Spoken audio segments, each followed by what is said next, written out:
मोदी की सक्सेस की सबसे बड़ी वजह जो उनकी जो सबसे बड़ी ताकत है वो है उनका यूनिक एक्सपीरियंस मिक्स।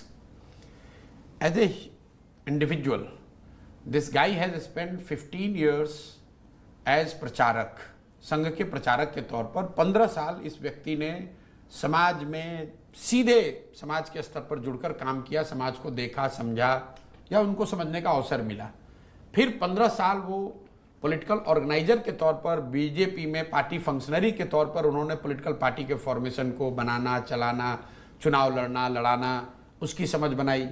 फिर 15 साल सीएम के तौर पर, और अब तो 10 साल उसमें प्रधानमंत्री का जोड़ दीजिए।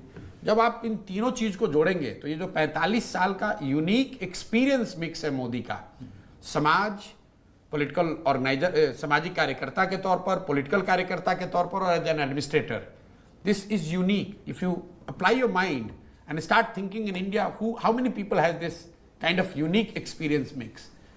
तो जब आप, इसीलिए आप, अभी उन्होंने किसी भाषण में कहा कि मैं होने वाली चीज को भांप लेता हूं। पत्रकार कहते हैं कि Modi ji can literally second guess what people want to hear. ये सिम्टम है, वो इसलिए भांप ले पा रहे हैं क्योंकि उन्होंने 45 साल इस काम को अलग अलग नजरिए से करके देखा है। तो ये उनकी ताकत है। 45 साल का जो उनका यूनिक एक्सपीरियंस मिक्स है, that allows him to be ahead of others in terms of understanding and responding to the social needs of the society.